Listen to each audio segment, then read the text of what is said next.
Bonjour, bonjour. Alors dans cette vidéo, on ne va pas parler d'informatique pour une fois.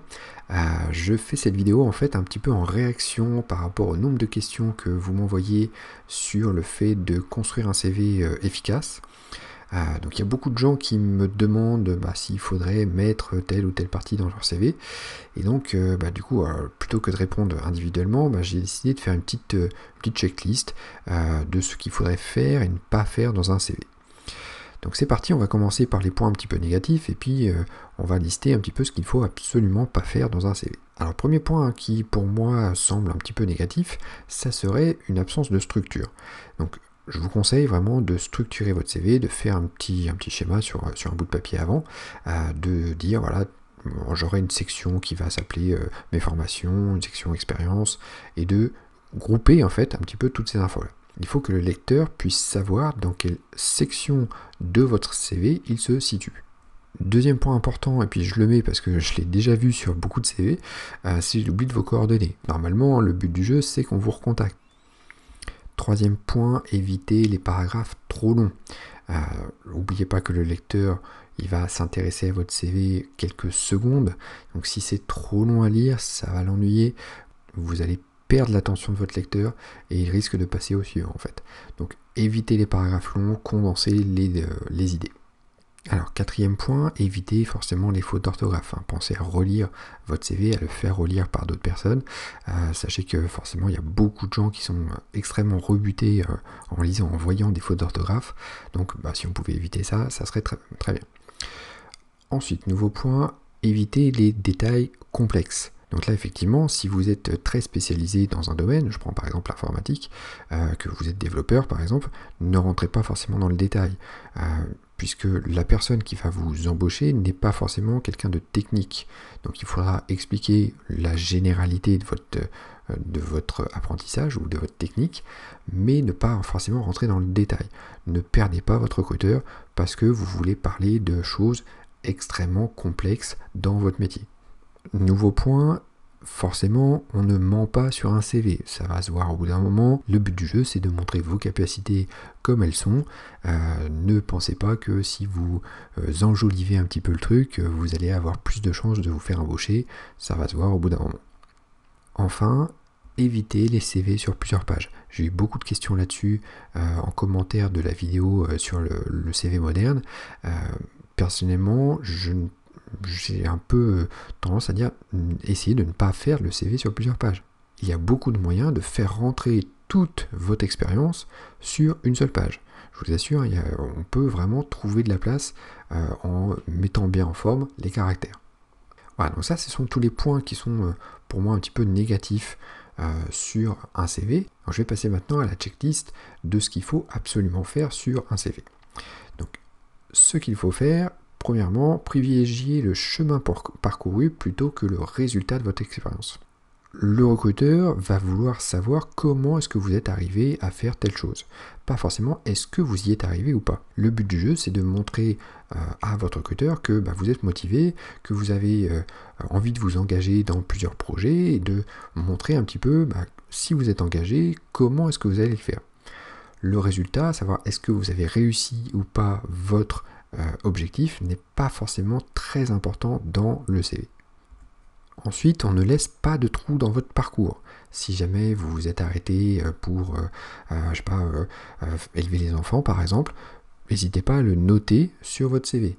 Évitez les longues périodes sans inactivité dans votre CV. Ça va faire en sorte que le recruteur, vous posez la question. Donc autant, on va dire, anticiper un petit peu la question et puis le mettre directement. Vous avez, par exemple, je sais pas, pris une année sabbatique, n'hésitez pas à le noter. Au contraire, ça pourrait être sympa d'avoir des questions là-dessus pendant l'entretien. Ensuite, privilégier les présentations épurées. Pas trop de décoration fantaisiste. J'ai vu des CV un peu barbares, on va dire, dans lequel il y avait un petit peu tout. Il y avait des couleurs flashy, il y avait de la déco flashy. Ça pétait aux yeux partout, mais alors, on voyait même plus le texte. Éviter les polices très très fantaisistes, où on peut même pas lire les lettres. Privilégier des choses simples, épurées, qu'on puisse lire facilement.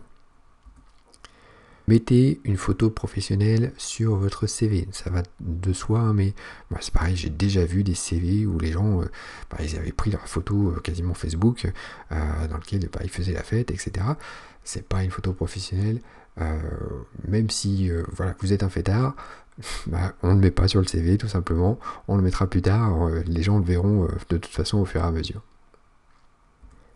Ensuite, utilisez une adresse mail adaptée. Pensez à créer une adresse mail adaptée avec, je sais pas, votre nom, votre prénom, quelque chose de professionnel. N'utilisez pas votre pseudo ou je ne sais quoi. Je l'ai dit un petit peu au-dessus, mais choisissez bien une police facile à lire, hein, pas de police manuscrite. Choisissez quelque chose de clair, que la personne en fait n'ait pas à se concentrer pour pouvoir lire votre texte. Le but du jeu, c'est qu'elle lise facilement le texte en quelques secondes et savoir si ça l'intéresse ou pas. Ensuite, pensez à classer les expériences par ordre décroissant. Il faut impérativement que votre dernière expérience soit en haut en fait. C'est plus facile à lire, c'est plus logique de le faire comme ça. Enfin, pensez à créer votre CV au format PDF. Hein, si vous voulez l'envoyer en mail, ne l'envoyez pas au format Word ou en format Photoshop par exemple. Les gens n'ont pas forcément Word, n'ont pas forcément Photoshop. Donc du coup, utilisez le PDF, c'est quasiment universel le PDF. Donc tout le monde pourra l'ouvrir. L'intérêt aussi, c'est qu'on ne voit pas forcément comment vous avez tapé votre texte. Donc même si votre texte est mal tapé derrière, eh bien, au moins la personne voit le résultat et uniquement le résultat. Dernier petit point qui est un petit peu facultatif d'ailleurs, c'est les loisirs. Est-ce qu'ils sont vraiment indispensables ou pas sur un CV? Ça c'est une question que j'ai eue. Très honnêtement, je pense pas. Je pense pas que les loisirs soient indispensables. Vous pouvez très bien les enlever, ça n'apporte pas grand chose aux recruteurs. Et si vous ne les mettez pas, vous gagnez de la place. C'est pas plus mal. À part si vous avez des loisirs vraiment qui peuvent être en rapport avec votre métier et qui du coup pourraient amener une plus-value à votre métier. Sinon, le fait que voilà, vous aimez coudre ou le fait que vous aimez lire des livres, ça n'apporte pas vraiment grand chose aux recruteurs. Voilà, donc après cette petite checklist, du coup, n'oubliez pas les objectifs de votre CV. L'objectif, en fait, c'est de répondre à deux questions. Que savez-vous faire et que voulez-vous faire? Donc il faut impérativement que, à la fin de la rédaction de votre CV, vous prenez votre CV dans vos mains et vous vous dites, est-ce que mon CV répond à ces questions-là? Est-ce que ça montre ce que je sais faire? Est-ce que ça montre ce que je veux faire plus tard? Voilà, donc alors, cette checklist n'a pas vocation à être exhaustive, hein, je le répète, c'est les idées qui me sont venues au fur et à mesure, les idées que j'ai un petit peu notées, et puis en réponse à toutes vos questions. N'hésitez pas du coup à rajouter des choses dans les commentaires, au contraire, cette vidéo a peu grandi, on va dire, et rajouter beaucoup de petits points à cette checklist là sur ce qu'il faut faire et ce qu'il ne faut pas faire. Chacun aura sans doute son avis sur la question, donc après à vous de faire un petit peu le tri. En tout cas, j'espère que après cette vidéo et après les différentes vidéos que vous voyez sur le site We4Me ou sur la chaîne YouTube, eh bien vous ne ferez plus jamais de CV comme ça, mais plutôt des CV comme ça. Alors, je vous remercie, j'espère que cette vidéo vous a plu, et puis à bientôt pour une prochaine vidéo.